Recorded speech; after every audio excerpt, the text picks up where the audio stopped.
Olá, tudo bem? Bem-vindo ao canal Viver de Renda. Se inscreva no canal, deixe seu like, compartilhe com os amigos, nos acompanhe no Instagram Viver de Renda Canal.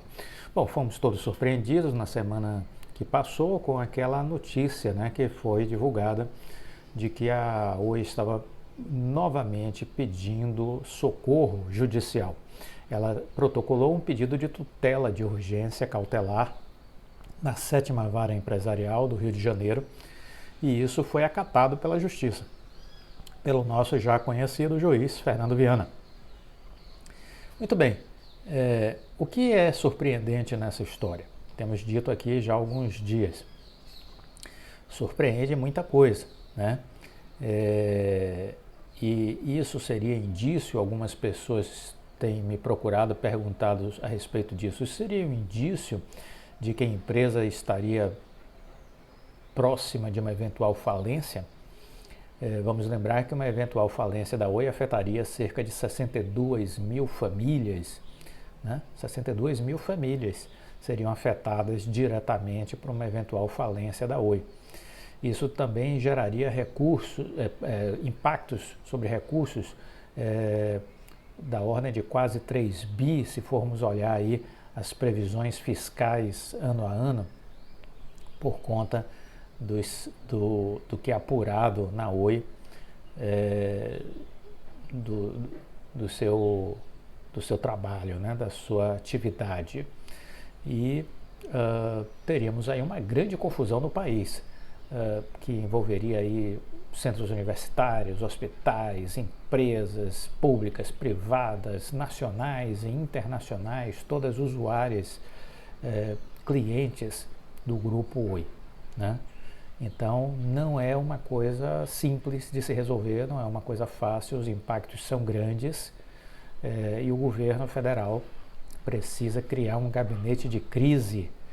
Eu entendo que deva ser criado pelo ministro da Casa Civil, Rui Costa, que deve ter alguém de sua confiança para liderar este processo, porque na Anatel definitivamente não há pessoas gabaritadas para tal, né? Definitivamente. A surpresa é porque a Oi saiu agora da recuperação judicial em 14 de dezembro. Nessa saída, o que tínhamos? Qual era a fotografia? A empresa estava dizendo que tinha em dezembro uma dívida de 21 bi, dívida bruta, tirando as multas para com a Anatel, né? 21 bi, dívida bruta, e dívida líquida de 18 bi, porque tinha 3 bi em caixa, 3 bi e pouco em caixa. Bom, aí a empresa anunciou também que tinha contratado em outubro a Moelis para fazer a reestruturação de sua dívida junto aos credores, porque a dívida ainda era alta e ela queria alongar mais essa dívida, e foi o que a gente descobriu. E mais recentemente, ainda no ano passado, nós tivemos a pedido do Ministério Público, a Oi contratou uma empresa independente para atestar sua capacidade de honrar pagamentos nos próximos 3 anos. Uma empresa foi contratada e apresentou um laudo dizendo que sim, a Oi tinha condições plenas de honrar seus compromissos pelos próximos 3 anos. E aí vem a surpresa, porque a Oi agora fala, por notícias, né, que o jornal O Globo divulgou, que apurou junto fontes deles no Tribunal, na Vara Empresarial do Rio de Janeiro, de que esse pedido de tutela de urgência cautelar pode se desdobrar numa nova recuperação judicial. Isso aí realmente é algo absolutamente descabido do ponto de vista lógico, do ponto de vista racional. Porque o presidente Rodrigo Abreu poderia ter permanecido em recuperação judicial se ele tivesse alguma dúvida. Não faz sentido sair para entrar de novo. Isso aí já é coisa de doido. Então, surtou o presidente Rodrigo Abreu da Oi? É isso? Não sabemos. Mas que não faz sentido, não faz. Então, o que é que está por trás disso tudo, desse imbróglio? Segundo a matéria do O Globo, as dívidas financeiras da Oi chegam a 29 bi. Não eram 21? Será que eles estão somando aqueles 7 bi lá das multas da Anatel e aí jogando para 29? Será que é isso? Mas aquela multa da Anatel de 7 bi já foi reduzida para 4 bi e pouco, porque já se usou recursos que estavam depositados na conta judicial para abater. Então tem 4.300.000, se não falha a memória, com um pagamento de perder de vista, entendeu? Então, mas será que eles misturaram isso? A gente não sabe. A Oi tem preferido o absoluto silêncio. Esse silêncio eu acho que é sempre o pior caminho numa empresa que está no meio de um furacão. Aprendi isso. Toda vez que você está no meio de um furacão, você ficar em silêncio é uma bobagem enorme, grotesca. Né? Mas esse tem sido o caminho da empresa e provavelmente sob a orientação do seu presidente, Rodrigo Abreu. Né? A ideia de proteção cautelar pode ter surgido, disse a matéria do Globo, por conta aí dessa problemática, dessa negociação com os credores. Né? O que pensar disso tudo? Eu confesso a vocês que não tenho muito o que pensar. A gente está no terreno especulativo. O terreno especulativo é sempre o pior, porque a gente começa a elucubrar coisas sem ter fundamentações objetivas. Às vezes eu fico tentado a dizer que, nesses momentos, o melhor é não fazer nada e aguardar. Aguardar para que os fatos venham à tona, né? Que os fatos venham à tona. Mas preciso também estar aqui, de alguma maneira, respondendo a questionamentos que vocês trazem e tudo mais. Uma coisa importante é que a Anatel deu uma declaração de que ela não pode ser contaminada pelo tempo da Oi na resolução da questão da concessão. Que ela não pode ser contaminada pelo tempo da Oi nas concessões. Na verdade, isso foi o presidente da Anatel que teve o disparate de abrir a boca para falar um negócio desse. A Anatel não tem prazo algum. Não é o prazo da Oi, não é o tempo da Oi. É o tempo da razoabilidade, que a Anatel não possui.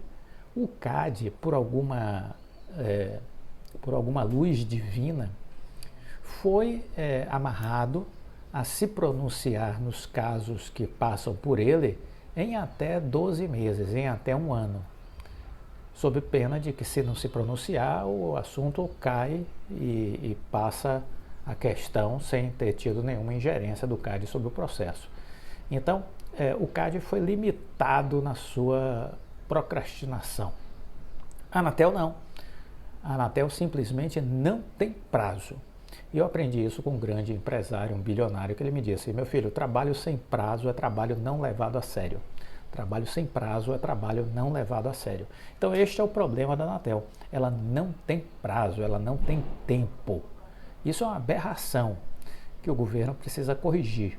Né? Eu entendo que o que se deveria acontecer com a Anatel era o mesmo que tem com o CAD, ou seja, todos os processos que entrarem para a pauta da Anatel, para julgamento de alguma questão que envolva os temas relacionados à Anatel, ela deveria ter 12 meses para se manifestar. Não mais do que isso. Assim como o CAD, 12 meses. E não seguir com esses deboches. Para mim isso é um deboche do presidente da Anatel, dizendo que a empresa afirmou que algumas decisões regulatórias já teriam sido tomadas até o fim da primeira RJ. E aí ele disse: é importante destacar que o tempo da administração pública da Anatel não pode ser contaminado. Não é uma discussão da Oi das concessionárias. É um problema dela, criado por ela, com o endividamento criado por ela. É fácil jogar agora o problema no colo dos outros, mas não podemos ser casuístas para atender interesses particulares. Ai, viu o serviço público aí?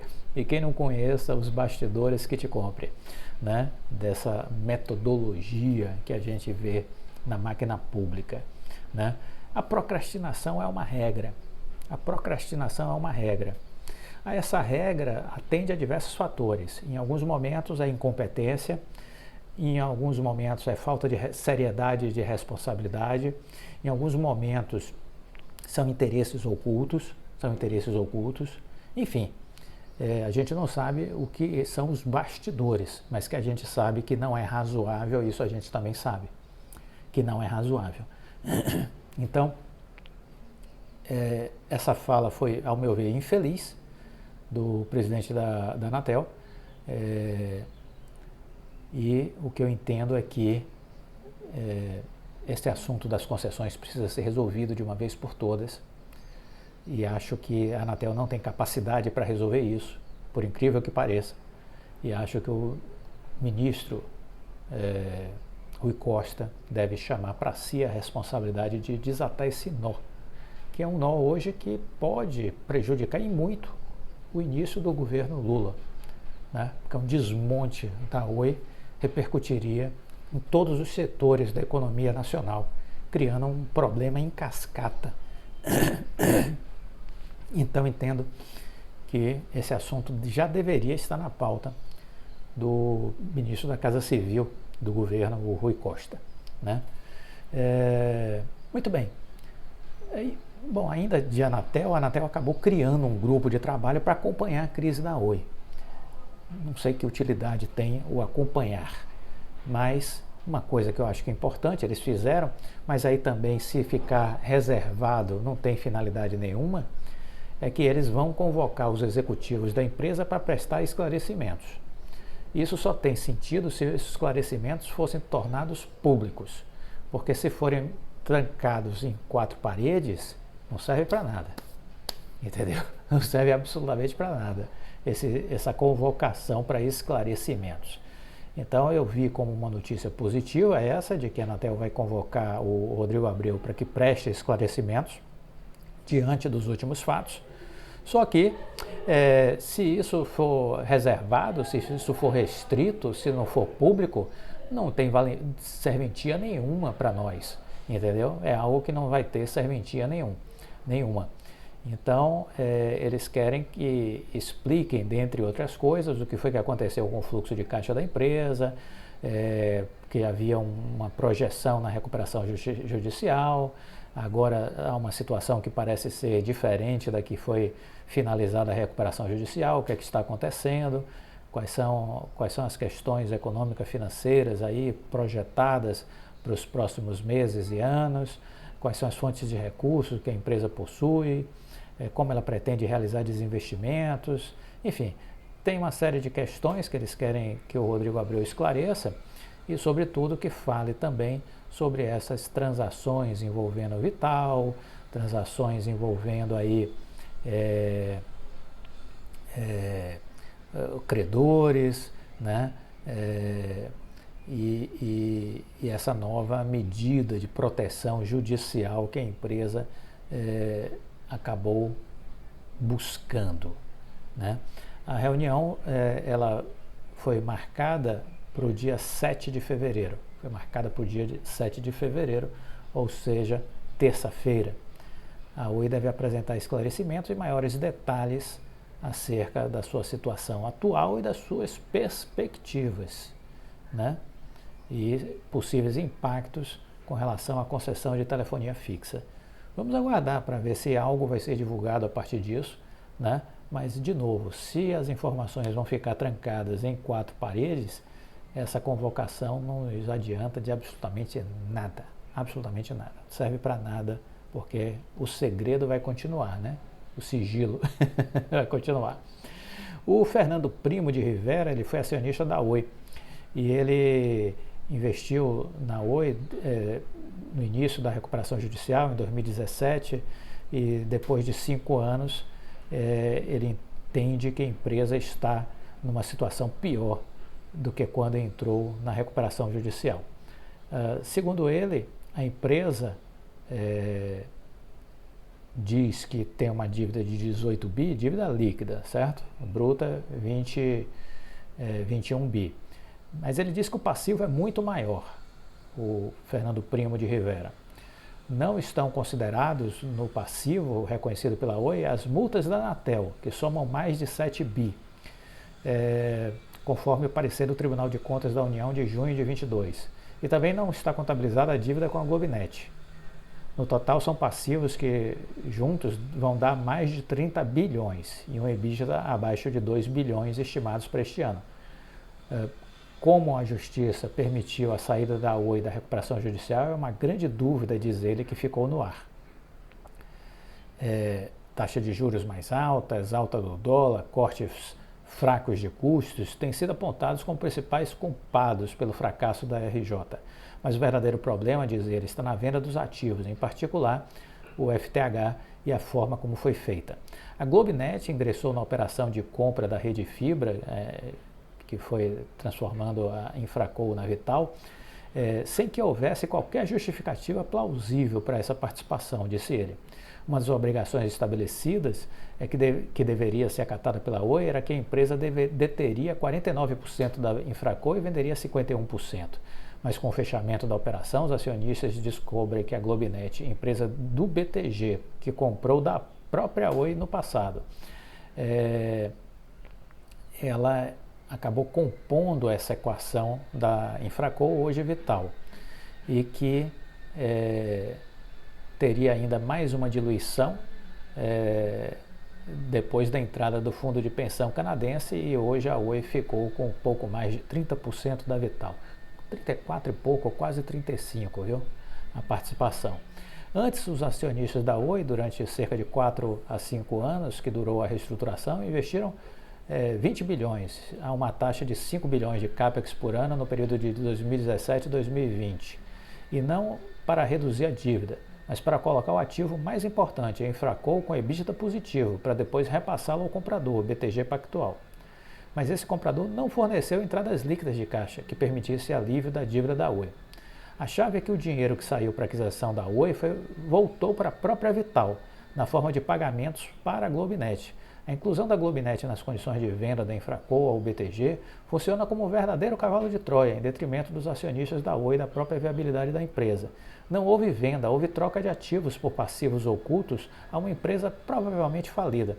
A Globenet é uma empresa que tem como principal ativo um cabo submarino de transferência de dados que, por sinal, o BTG comprou da própria Oi na forma de uma taxa de consultoria quando ela se fundiu com a Portugal Telecom. É um investimento cuja viabilidade independente é altamente questionável. Não há, contudo, em qualquer momento da decisão da RJ, a inclusão da Globenet como obrigação para viabilizar o negócio. Mas a direção da Oi e seu conselho de administração decidiram que seria um bom negócio. Concordaram que a Oi deveria pagar, ao invés de receber 1,2 bi pelo ingresso dessa empresa de cabo. E o pagamento se deu sob uma forma de diluição da Oi no capital da nova empresa, a Vital. Ou, em outras palavras, a Oi assumiu um investimento duvidoso do BTG e pagou isso reduzindo sua participação na Vital. Ora, a quem poderia interessar esse grande negócio? Obviamente, só ao BTG Pactual, a mais ninguém. Como se não bastasse, nessa brilhante operação foi mantida a inexplicável cláusula contratual de a Oi ter que pagar 1,2 bi por ano de 2025 a 2028 pelo uso da rede da Globenet. Ora, todos sabem no mercado que a Oi consome muito pouca banda de dados internacionais e não haveria qualquer razão operacional para tamanho valor contratado, a não ser, por óbvio, a expansão da rede do BTG com recursos da Oi. O argumento de que essas condições suicidas tiveram que ser aceitas porque não havia outro comprador precisa ser comprovado, pois não parece crível a qualquer administrador se submeter à condição que abortam a chance de redução da dívida e que matam as opções da empresa e que supõem a sua morte. Talvez também a necessidade de abençoar judicialmente esta venda explique a saída incompreensível da RJ, para depois pedir outra entrada passado um mês e meio.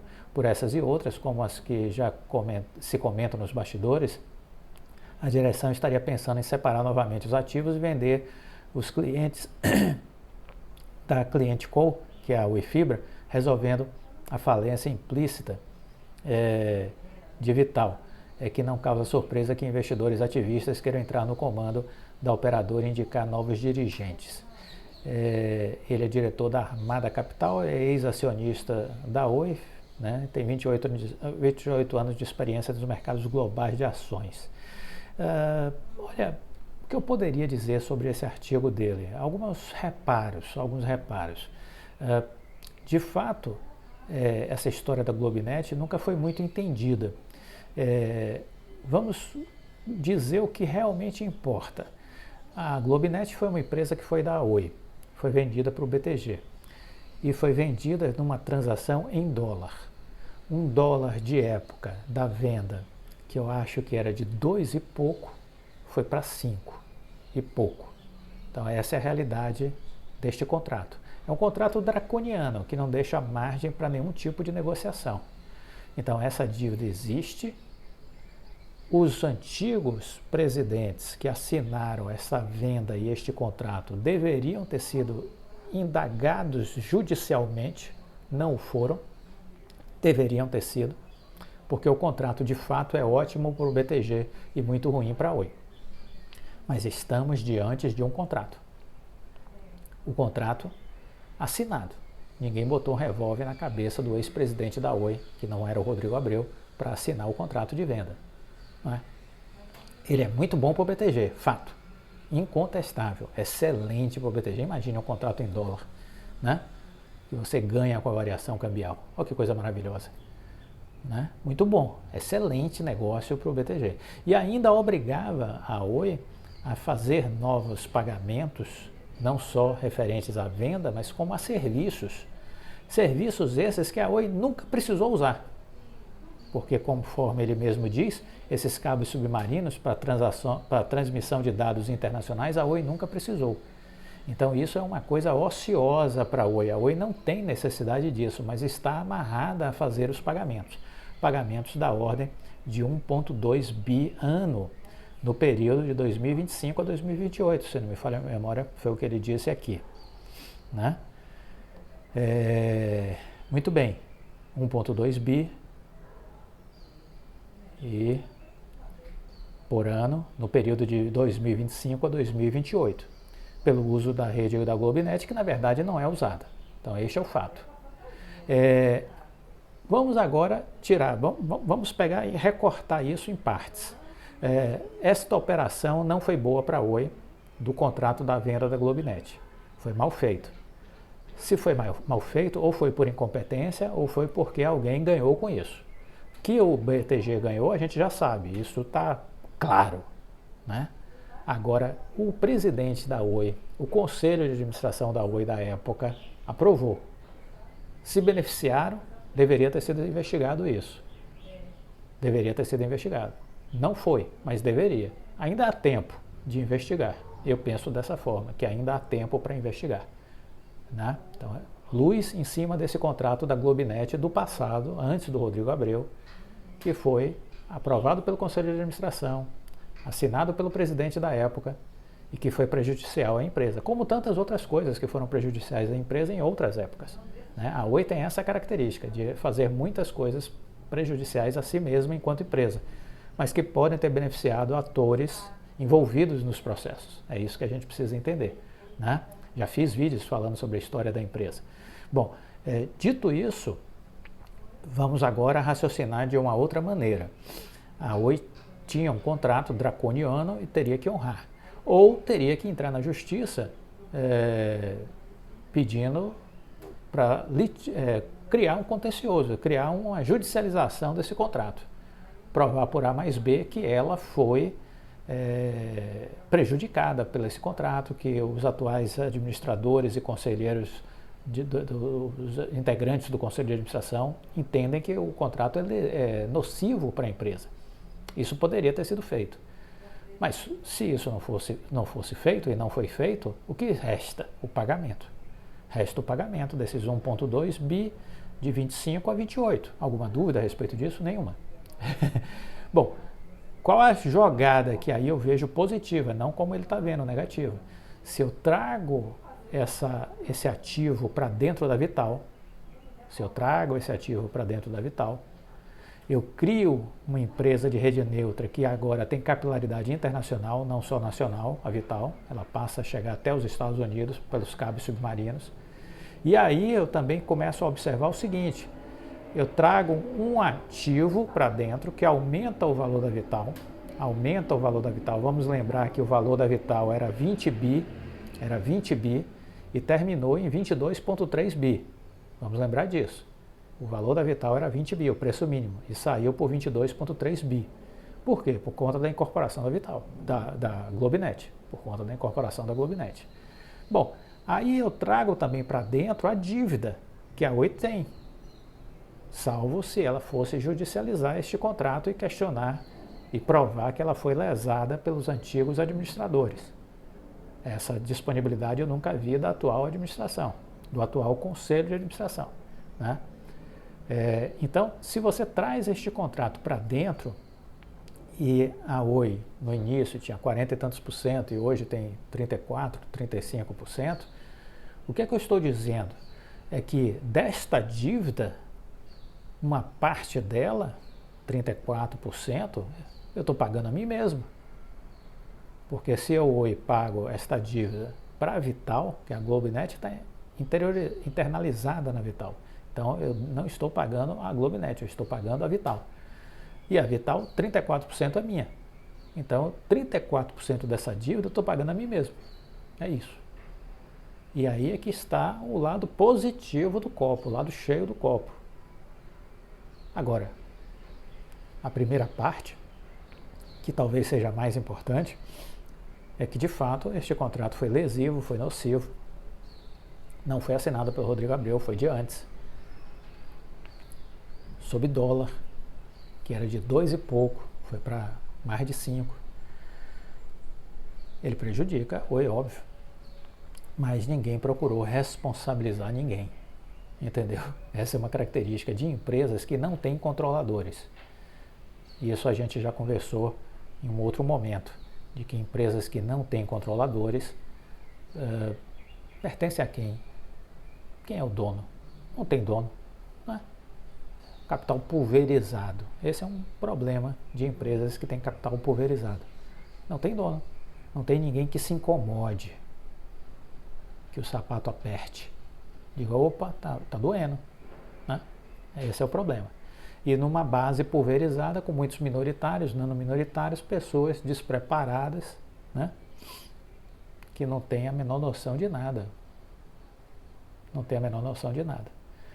Então, este é o ponto que eu gostaria aqui de salientar, né? Acho o artigo dele interessante, por trazer esse tema da Globonet. Acho que esse é um tema que deva, sim, ser estudado, analisado, questionado. Eu diria mais, deveria ter sido investigado. Não foi. Deveria ter sido. Porque definitivamente, na sua origem, ele foi doloso para a Oi. Ele criou prejuízos para a empresa. Então esse é o meu comentário. Muita gente me mandou mensagens sobre esse artigo, o que é que eu achava, e eu não podia deixar de pontuar aqui para vocês. Se você não é assinante da Seleção de Empresas, assine urgentemente, é uma análise de cenários, de probabilidades. Faça isso agora e tenha acesso aos nossos estudos mensalmente. Custa apenas R$ 360 por ano. É como se fosse R$ 30 por mês, R$ 1 por dia. Tenha certeza que vai ser muito útil para você. Gostou do vídeo? Deixa o like, compartilhe com os amigos. Fique com Deus e até a próxima. Tchau.